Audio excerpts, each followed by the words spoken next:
Tell me about how you first knew that she was sick.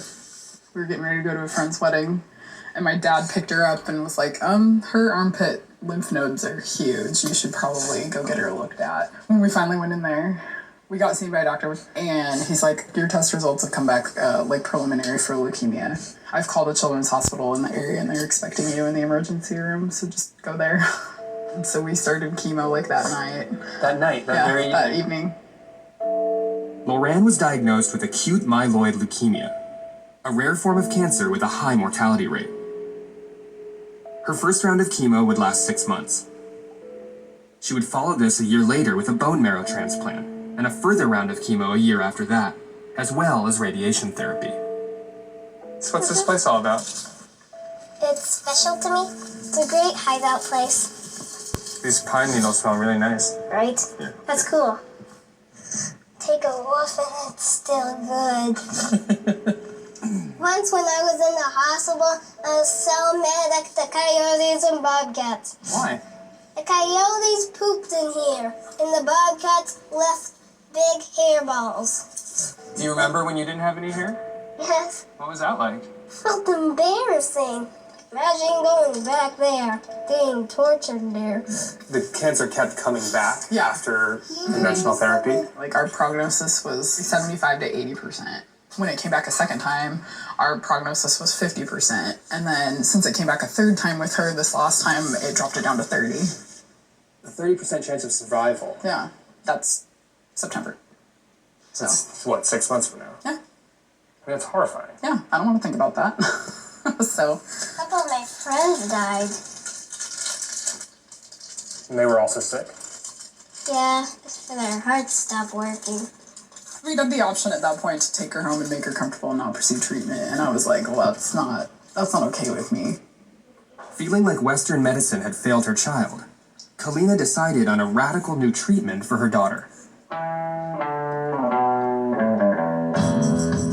When someone said to you, cannabis can be a treatment for cancer, what did you think? First I thought they were nuts. I'm not a recreational user at all. I never thought that it would be something that I would be pursuing for my child.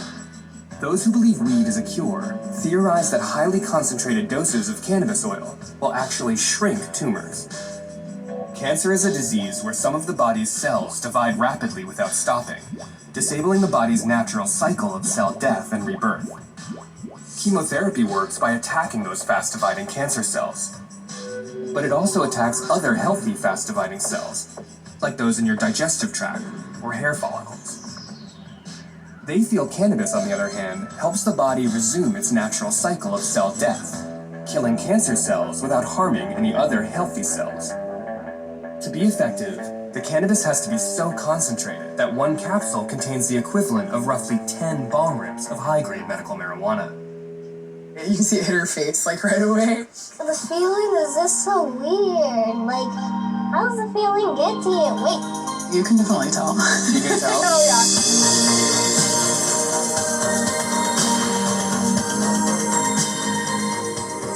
But does that feel strange to see, your kid, getting high? Not necessarily, just because I know it's helping.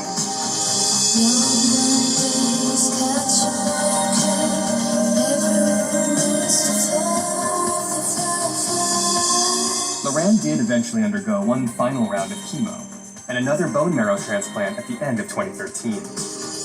Kalina credits the cannabis for Lorraine's speedy recovery and the quick return of her white blood cells killed by the chemo.